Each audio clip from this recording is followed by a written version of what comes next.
Ondas del Misterio presenta.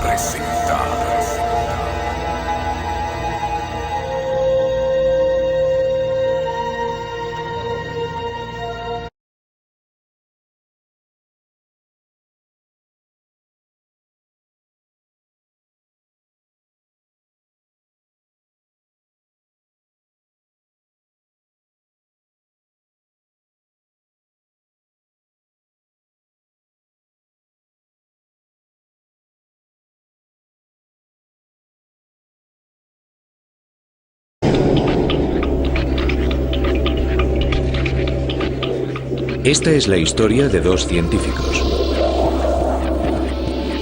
Un ruso y un americano que trabajaban a ambos lados del telón de acero.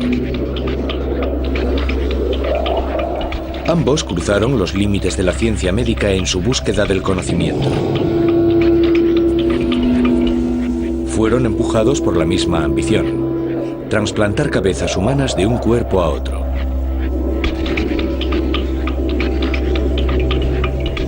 Sus experimentos quirúrgicos pasmaron al mundo.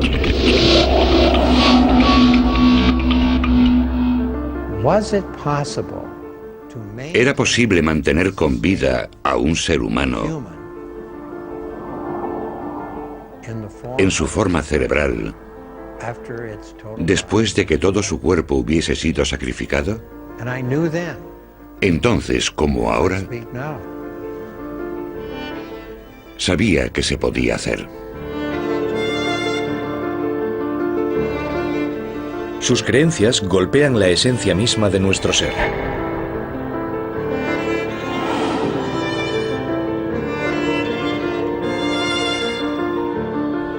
El primer trasplante de cabeza.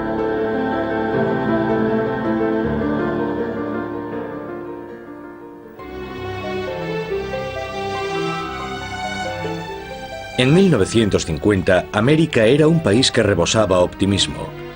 El futuro parecía prometedor y lleno de innovaciones. Ciencia y tecnología eran las palabras clave en la era de la posguerra. La humanidad había dividido el átomo y pronto conquistaría el espacio.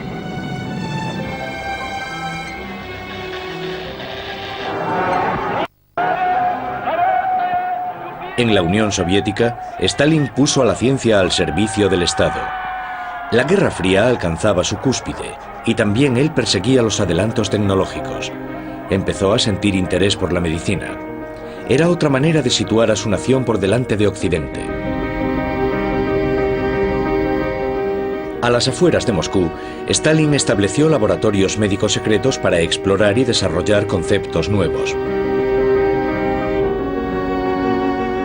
Lejos de las miradas curiosas, a los científicos se les animaba a experimentar con total libertad y buscar los secretos para prolongar la vida.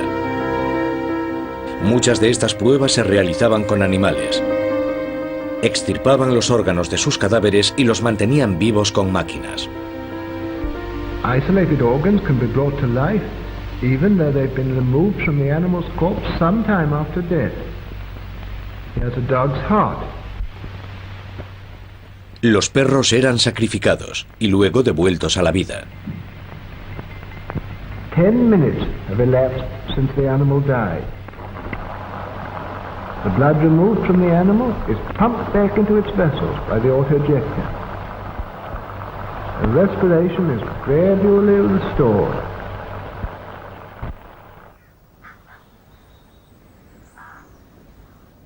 Pero un hombre se diferenciaba de los demás en su determinación por llegar donde los otros no se atrevían. Vladimir Demikov era un héroe soviético, un veterano de los hospitales del Ejército Rojo durante la Segunda Guerra Mundial. Estaba convencido de que era posible trasplantar órganos como corazones y pulmones a seres humanos. Incluso durante el furor científico de los 50 parecía un paso desmedido. Pero Demikov demostró que se podía hacer. Experimentó con perros y consiguió trasplantar el corazón y los pulmones del tórax de un animal a otro.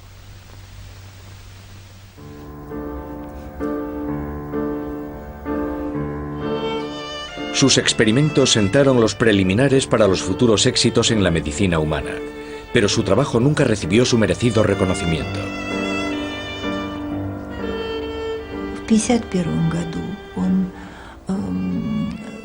En 1951 fue la primera persona que sustituyó el corazón vivo de un perro por el corazón de otro animal. Así demostró que un animal podía vivir con un corazón trasplantado. Demostró que estas intervenciones funcionaban. Demikov estaba haciendo planes para realizar trasplantes de corazones humanos incluso 16 años antes de que el primero se consiguiera llevar a cabo. También hemos desarrollado planes para los trasplantes humanos. Cuando hayamos estudiado el corazón, podremos introducirlo en la cavidad torácica y finalmente sustituir el corazón original.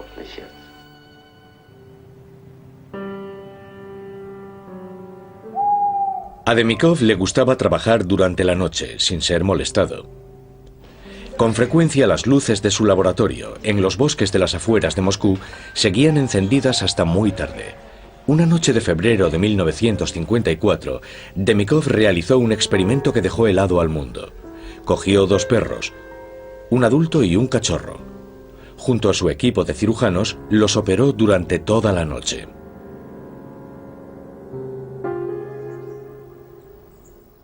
A la mañana siguiente, Demikov desveló lo que había logrado. Una criatura sacada de la ciencia ficción.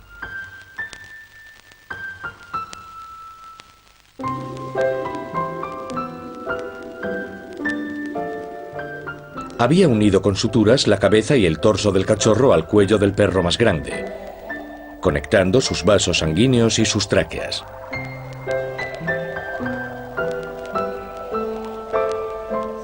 La propaganda soviética proclamó sus logros. El perro fue exhibido ante un mundo atónito. En América llamó la atención de un joven y ambicioso científico, Robert White. Su trabajo había sacudido al mundo, porque estaba exhibiendo animales que consistían en el cuerpo de un cachorrito cosido al cuello de un gran perro mastín. Los cachorros podían beber leche y las cabezas sobrevivían algunos días.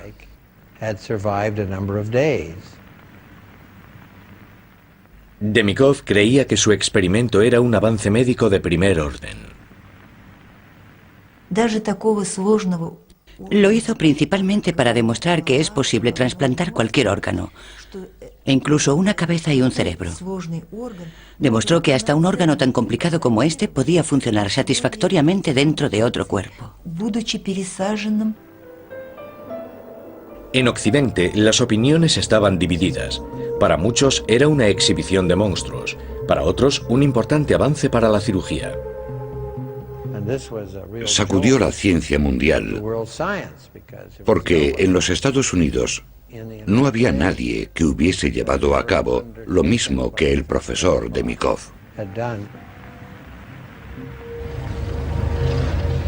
Sumida en la paranoia de la Guerra Fría, América era incapaz de ignorar la idea de los perros con dos cabezas rusos. Los Estados Unidos no tardarían en poner en marcha su propio programa de trasplantes de cabezas.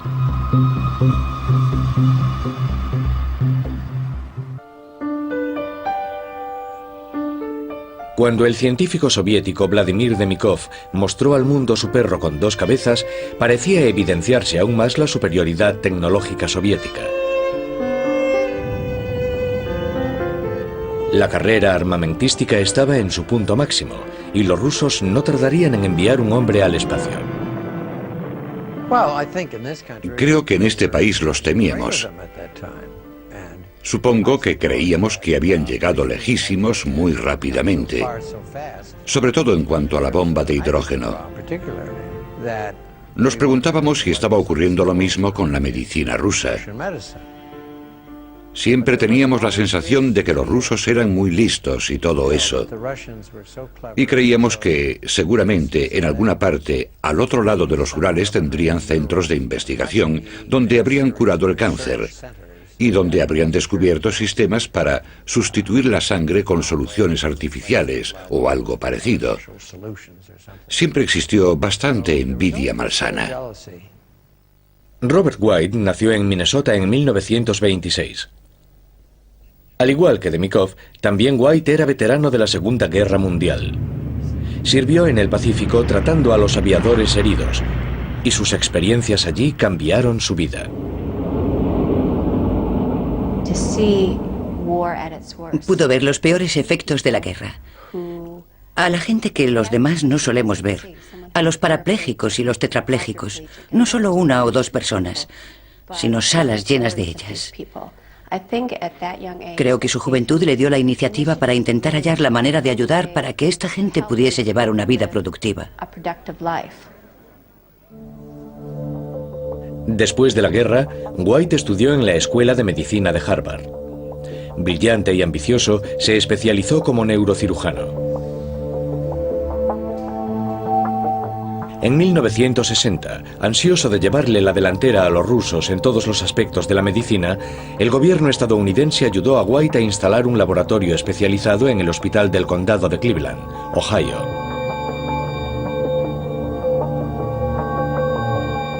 Aquí se puso manos a la obra a crear un centro de investigación del cerebro puntero en el mundo.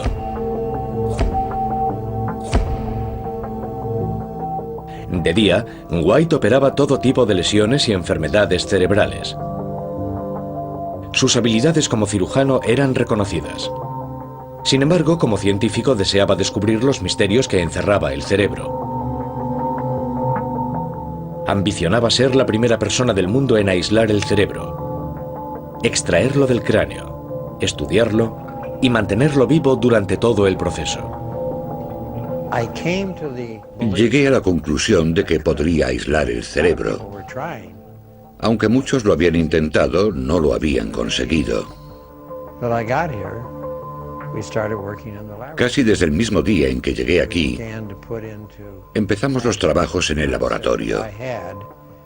Empezamos a poner en práctica mi concepto de que era posible extraer el órgano completo de un mono.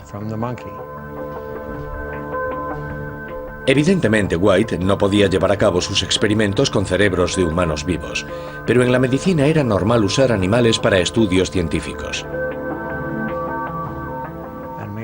Recordemos que a pesar de las protestas de los activistas pro derechos de los animales, la cirugía a corazón abierto, los trasplantes o la neurocirugía no estarían hoy aquí si no se hubiesen llevado a cabo con animales primero.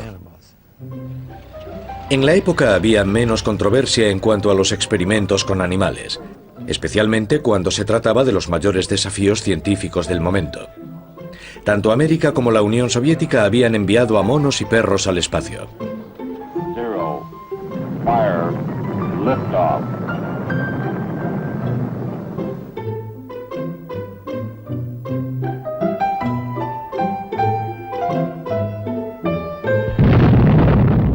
A la hora de probar tecnologías nuevas, los humanos podían servir también como conejillos de indias.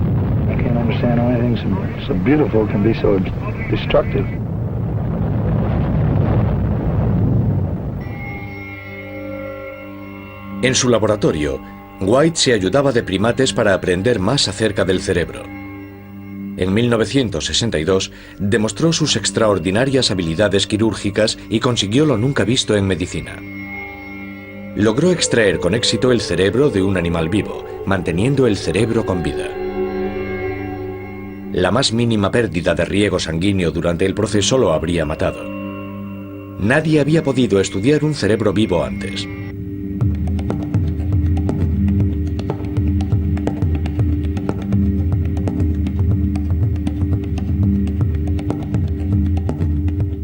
Al año siguiente, White fue más allá.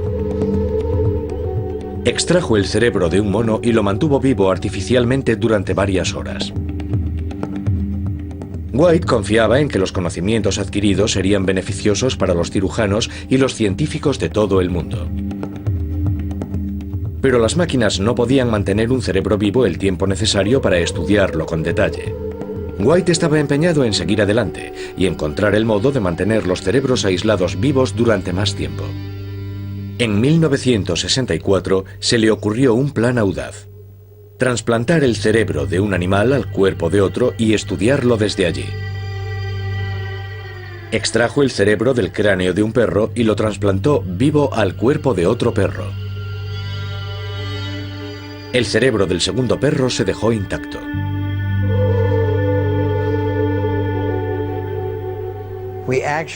Abrimos el cuello del animal e introdujimos allí el cerebro. Unimos los vasos sanguíneos del cerebro a los vasos sanguíneos del cuello del animal. Cerramos el cuello y por allí salían todos los tubos y cables. Fue un trasplante de cerebro en toda regla.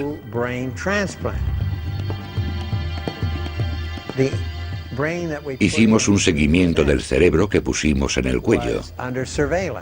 Tenía cables y tubos de modo que pudimos medir la actividad eléctrica, el riego sanguíneo, pudimos controlar por primera vez su metabolismo y así lo hicimos durante muchas horas, incluso días. La operación de White fue un éxito, pero se enfrentaba a un nuevo desafío. La gente decía, ¡qué maravilla, genial, extraordinario! El encefalograma está muy bien, el metabolismo es normal, pero ¿sabe si el cerebro piensa? ¿Sabe si el cerebro está consciente? White no podía contestar a esas preguntas. Ya que el cerebro trasplantado no podía expresarse, él no podía demostrar si había retenido la capacidad de pensar. Parecía que White había llegado a un impasse.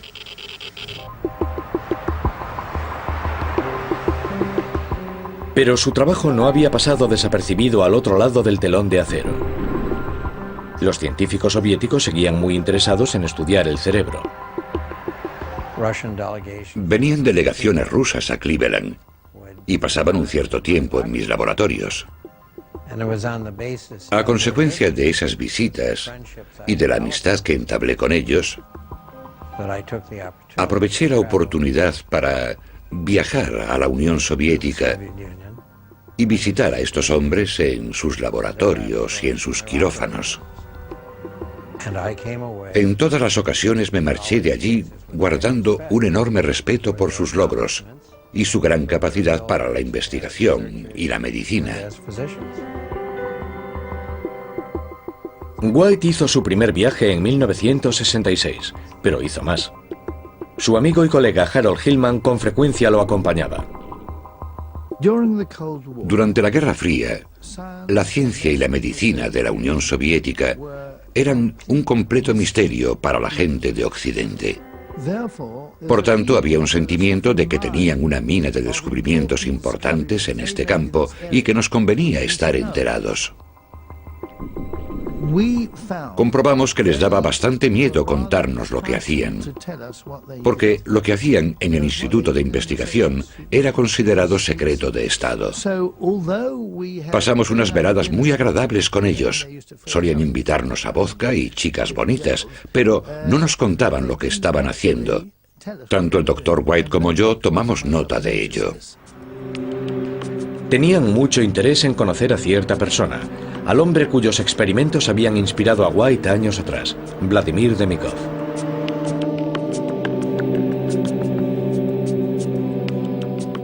Desde que hiciera su experimento con el perro de 2 cabezas, Demikov había tenido éxito trasplantando otros órganos vitales de un perro a otro. Incluso había desarrollado técnicas nuevas para la cirugía coronaria. Pero en 1966 había caído en desgracia ante las autoridades y sus colegas, quienes pensaban que su trabajo era extravagante. Demikov fue expulsado de su laboratorio y cuando lo amenazaron con desalojarlo de su piso pensó en suicidarse.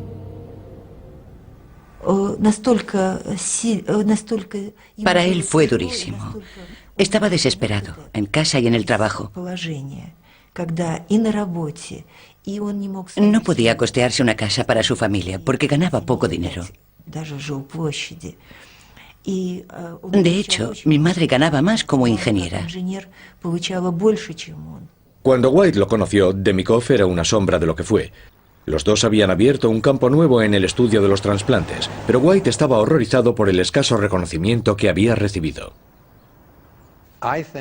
Creo que el profesor Demikov ha sido apartado bruscamente y no se le ha concedido el crédito que se ha ganado en el terreno de los trasplantes.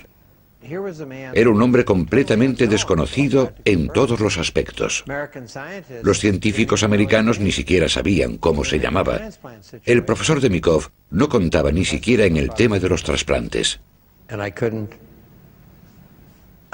Para mí era incomprensible que no hubiesen continuado apoyando su trabajo. Demikov no podía cambiar su destino, pero la visita de White a la Unión Soviética le aportó valiosas ideas para sacar sus investigaciones a la luz. Quizá había dado con la solución para demostrar que un cerebro trasplantado pensaba. Me preguntaba cómo podía probar que un cerebro transferido o trasplantado está vivo, que piensa y es consciente. ¿Cómo podía hacerlo? White conocía experimentos soviéticos parecidos, en los que las cabezas de perro separadas de sus cuerpos mostraban signos de estar conscientes.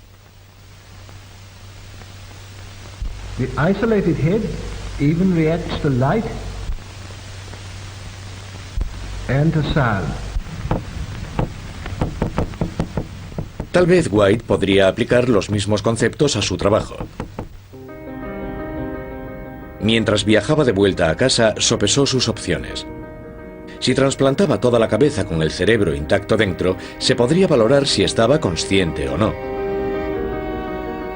Los americanos debían ser los primeros con esta cirugía y convertirla en un éxito científico que merecería el reconocimiento mundial.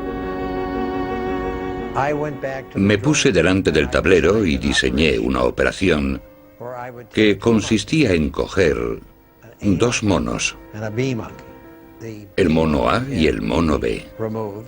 La cabeza del mono B sería separada y la cabeza del mono A sería transferida a su cuerpo.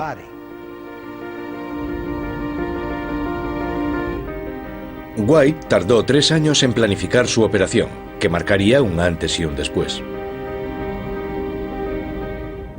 Era consciente de que algunos opinarían que su cirugía era una inmoralidad.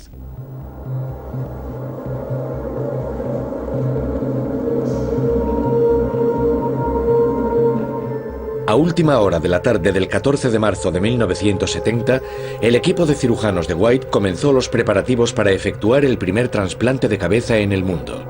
La cabeza de un mono se trasplantaría al cuerpo de otro. El neuroanestesista subió a otra planta, donde tras una revisión de los veterinarios y ayudado por los auxiliares, administró a los monos una inyección intravenosa para que estuviesen anestesiados cuando los bajasen. White quería demostrar que la cabeza con su cerebro podía mantenerse viva y sensible tras ser trasplantada.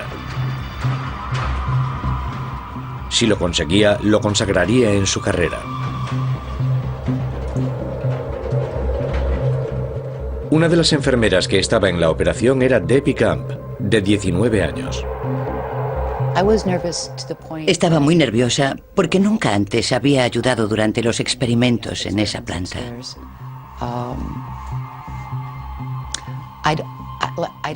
No creo que nadie tuviera ni idea de la importancia de esa operación. El primer mono se quedó en el laboratorio, mientras el segundo fue bajado para ser preparado en una sala contigua. Yo tenía que cuidar de que todo estuviera dispuesto. Empezamos a hacer las incisiones y a identificar las arterias y las venas. Era la primera vez que se hacía, así que nos puso a todos a prueba. No teníamos ni idea de lo que pasaría ni de cuánto tiempo íbamos a tardar. Todo el equipo estaba sobre ascuas. No había ninguna garantía en este tipo de cirugía.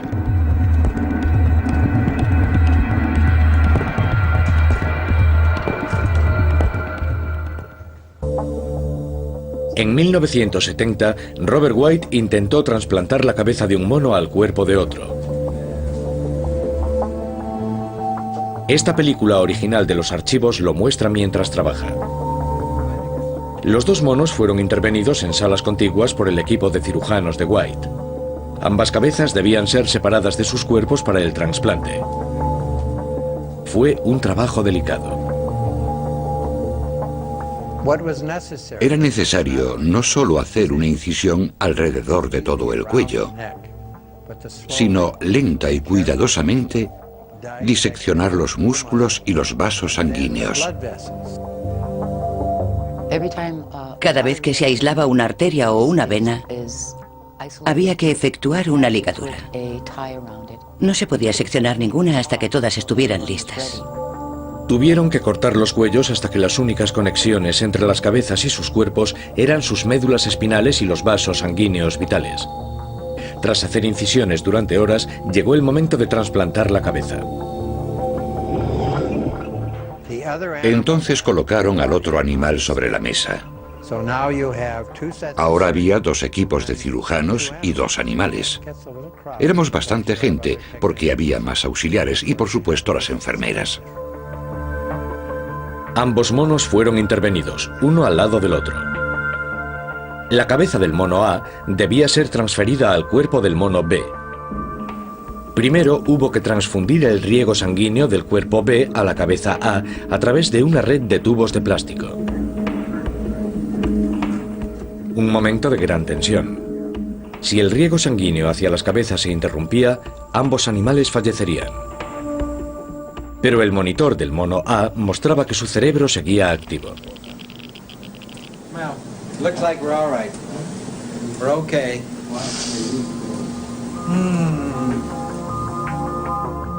Una vez estabilizado el riego sanguíneo, se desechó el cadáver A. Y luego se desechó la cabeza B. La última etapa crítica de la operación fue juntar la cabeza A con el cuerpo B y unir el riego sanguíneo arteria con arteria y vena con vena.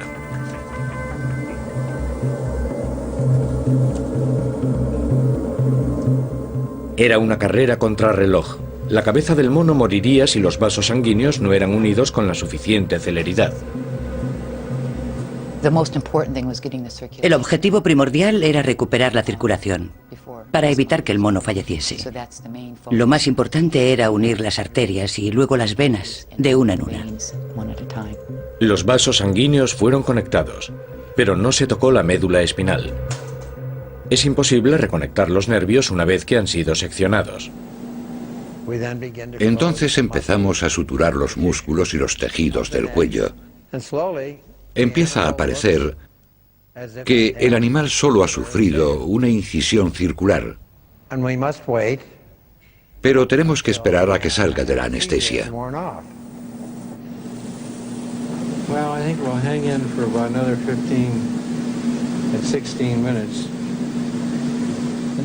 Esperaron nerviosos. El proceso quirúrgico había finalizado, pero nadie sabía si la cabeza recuperaría la consciencia o no.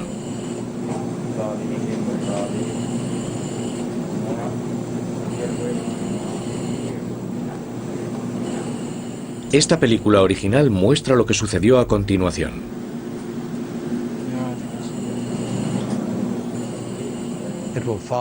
Nos sigue con la mirada. Nos puede oír. Lo puedes alimentar. Los músculos faciales retienen su capacidad de movimiento.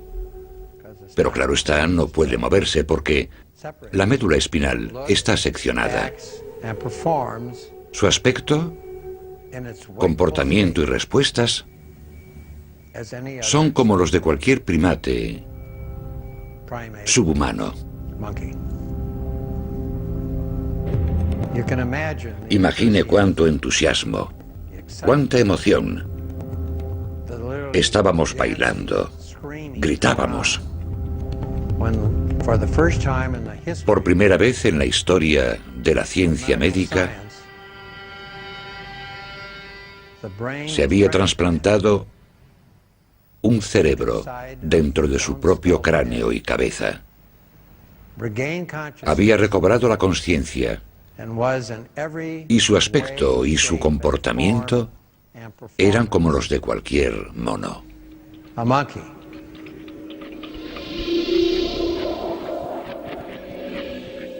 White lo había hecho, pero pensaba llegar todavía más lejos.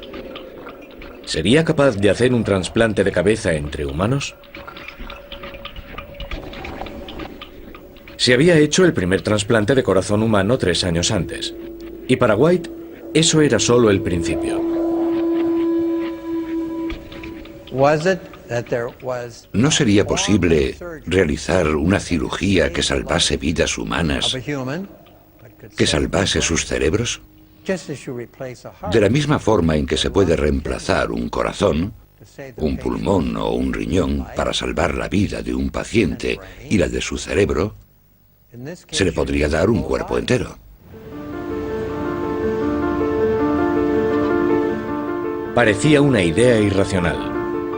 ¿Operaciones para trasplantar una cabeza humana viva al cuerpo de otra persona? Cuando trabajaba en el hospital, White con frecuencia veía víctimas de accidentes con muerte cerebral, pero cuyos cuerpos no estaban dañados. ¿Podría aprovechar estos cuerpos para dar una vida nueva a las cabezas que estaban atrapadas en cuerpos agonizantes?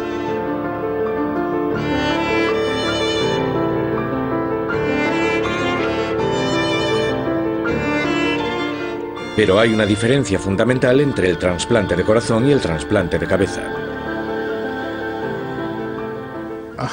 El corazón tiene una estructura relativamente sencilla. Es un sistema de bombeo estupendamente diseñado. Tiene un número limitado de conexiones, por lo que se puede extraer un corazón para meter otro. La razón por la que no se puede hacer lo mismo con un cerebro es porque requiere seccionar cientos de millones de conexiones con el cuerpo. Conexiones que no se regeneran. Un trasplante de cabeza supone seccionar la médula espinal. Eso paralizaría del cuello para abajo a cualquier paciente. Pero para White, los trasplantes de cabeza podrían ayudar a algunos tipos de pacientes. Por supuesto que nadie quiere crear tetraplégicos. Pero, ¿qué ocurriría si un humano tetrapléjico estuviese a punto de morir porque su cuerpo y todos sus órganos estuviesen fallando?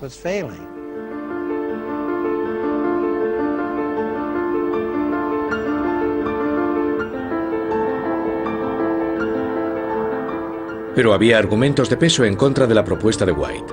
¿Seguiría siendo la misma persona cuya cabeza estuviese viviendo con un cuerpo ajeno?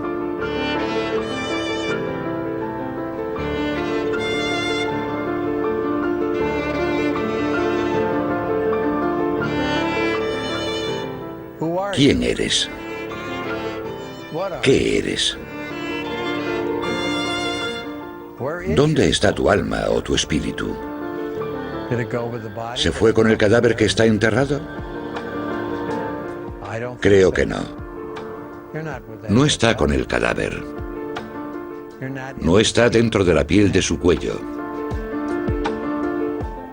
Está en su cráneo.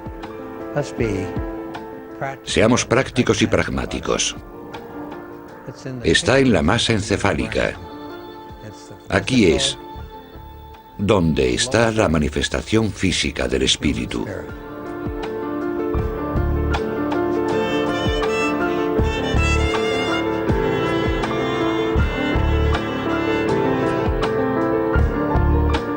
Muchos científicos y filósofos discuten las teorías de White. Stephen Rose, eminente neurocientífico, opina que el cerebro humano y su cuerpo están ligados inextricablemente. El cerebro es un órgano del cuerpo. Tú eres la totalidad de tu cuerpo, no eres tu cerebro aislado. La persona es consciente. El cerebro no es consciente. La persona es quien tiene una mente, no es el cerebro. La persona es quien siente las emociones. No siente el cerebro, sino la persona.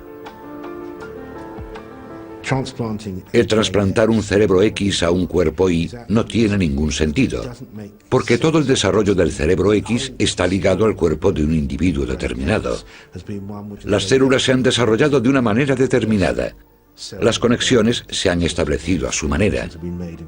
Y no tengo claro que las células sean capaces de responder eficientemente en un nuevo entorno. Así pues, los trasplantes de cabezas entre humanos nunca funcionarían. Por lo menos según la ciencia ortodoxa.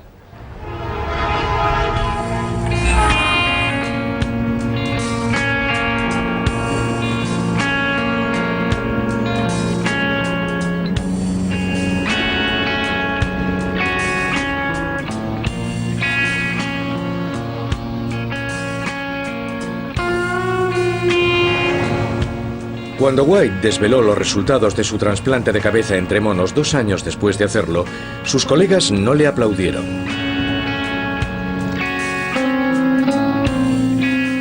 Algunos murmuraron que estaba loco. La prensa amarilla se interesó por su trabajo más que la propia comunidad médica.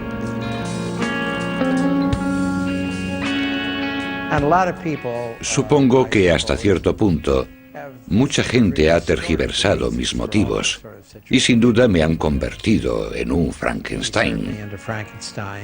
Seguramente no entienden nada porque ni siquiera han leído la novela.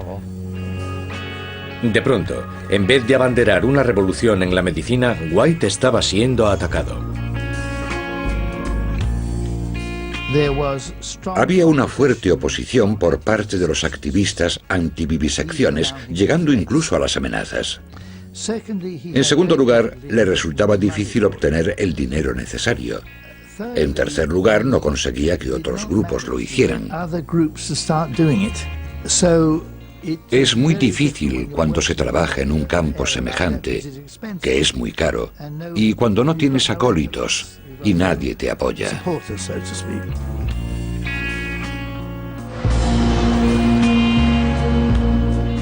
El mundo estaba cambiando y las circunstancias estaban en contra de White y su trabajo. La Guerra Fría se templó y la ética científica se volvió más exigente. Como Demikov, que le había inspirado, White pasó de pionero a paria. Condenado por los activistas pro derechos de los animales, durante un tiempo su familia y él necesitaron protección policial. Aunque White continuó ejerciendo como neurocirujano en un hospital, poco a poco fue abandonando sus sueños de trasplantar cabezas. Muchos lo consideraban una anécdota extraña en la historia científica. La historia de la ciencia, incluyendo la del cerebro, está plagada de lo que se podrían llamar experimentos o actividades heroicas, que acaban desastrosamente desencaminadas. Creo que los experimentos de Robert White, si se pueden llamar experimentos, son actividades repugnantes cuyo sitio está en el cubo de los desperdicios. No creo que ningún neurólogo, cirujano, psiquiatra o psicólogo lo tomarían en serio hoy en día.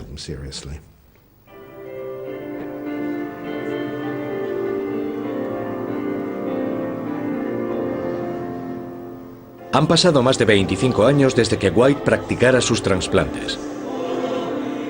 Devoto católico, acude a la iglesia casi a diario. Tras una vida dedicada a operar a ricos y pobres en el hospital de Cleveland, tiene muchos admiradores. A pesar de la controversia que ha suscitado con sus investigaciones, White ha sido el asesor de bioética de 2 papas. Muchas de las personas que compartían su promesa de nuevos horizontes permanecen leales a sus ambiciones.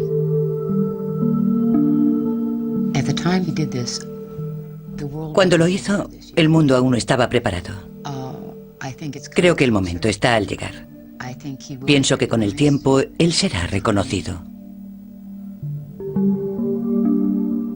Robert White todavía cree en el potencial de los trasplantes de cabeza entre humanos.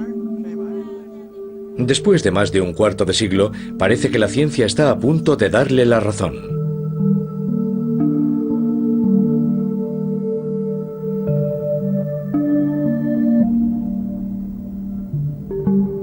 Jackie Bailey se rompió la columna en 1980, cuando se cayó escalando un rocódromo. Tenía 17 años cuando me dijeron que probablemente me quedarían unos 25 años de vida después de lesionarme.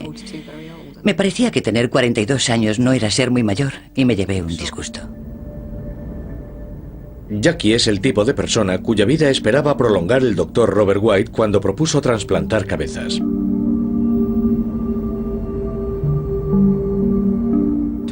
Hace 20 o 30 años, las expectativas para alguien con una lesión de médula eran de unos 20 años de vida aproximadamente.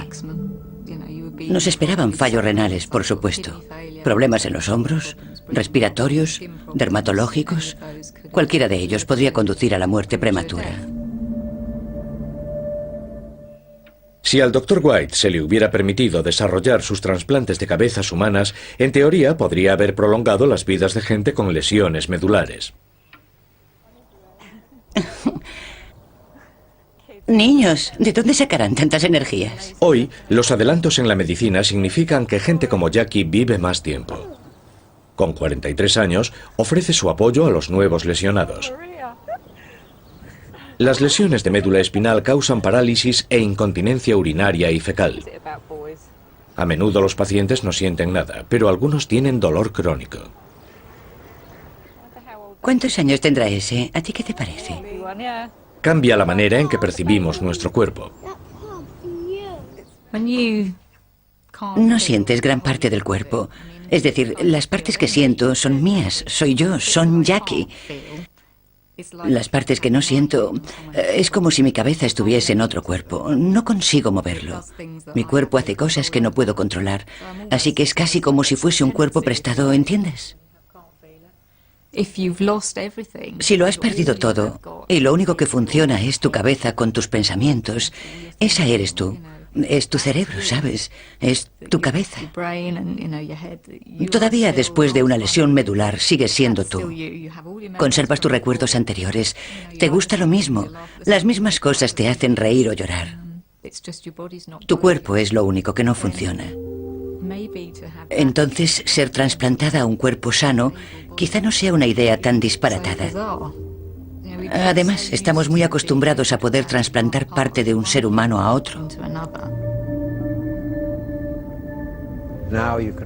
Actualmente se pueden trasplantar manos. Hace no mucho tiempo tuve la oportunidad de conocer a un hombre con ambas manos trasplantadas. Estaban funcionando asombrosamente bien. Me fascinó estrechar la mano de un hombre cuyas manos no habían sido suyas, pero que ahora sí lo eran. Ahora esperamos ver trasplantes faciales. Con el tiempo tendrán éxito. Los trasplantes de cabeza difieren mucho de los de cara o extremidades.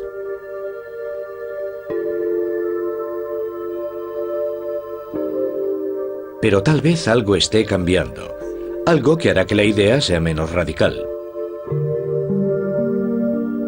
Ahora los científicos han descubierto una célula que puede regenerarse. La tenían debajo de la nariz. Forma parte del sistema nervioso que integra el sentido del olfato. Si se extraen estas células de la nariz y se inyectan en la parte dañada de la médula, hay esperanzas de que puedan reparar las conexiones nerviosas vitales.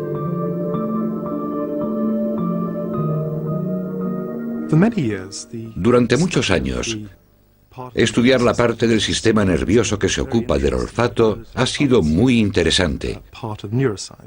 Pero hay relativamente pocos estudios de la neurociencia, el funcionamiento del sistema nervioso. Lo teníamos delante, pero hasta hace muy poco nadie se había percatado de que la gran capacidad regenerativa que normalmente ocurre en la parte del sistema nervioso del olfato podría ser canalizada hacia otras partes del sistema nervioso, particularmente a la médula. Las pruebas de laboratorio son alentadoras, pero los científicos que llevan a cabo las investigaciones son cautelosos en cuanto a la efectividad del tratamiento en personas con lesiones medulares. No está a la vuelta de la esquina. Llegará dentro de unos años, en cualquier momento. No será la solución a todos los males ni la curación. No será como si dijésemos, puedo olvidarme de mi lesión medular y me voy caminando a casa. Pero puede mejorar tu calidad de vida. Sin embargo, las posibilidades de arreglar todo lo que estaba dañado, la verdad no las veo todavía. Pero quién sabe. Lo cierto es que llevo 25 años en esta silla y siempre ha habido algo a punto de ocurrir, pero hasta el momento nada. Si algún día es posible reparar las médulas espinales, tal vez se podrían usar trasplantes de cabezas para salvar vidas. Quizás entonces los experimentos de White y de Mikoff no se contemplen como una ciencia excéntrica, sino como una investigación pionera.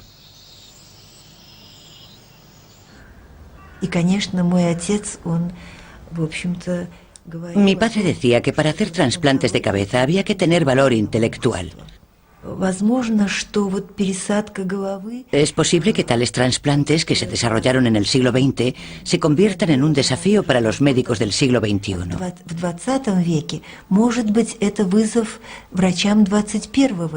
Me gustaría que mi padre formara parte de la historia médica y que fuera recordado.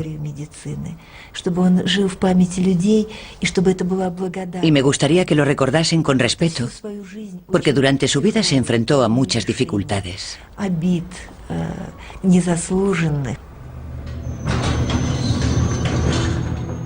Robert White también quiere que lo recuerden.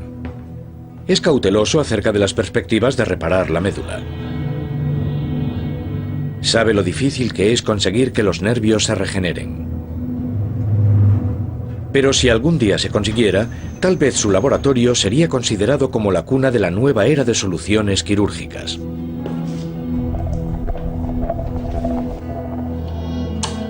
White insiste en que el trabajo realizado en esta sala no fue en vano.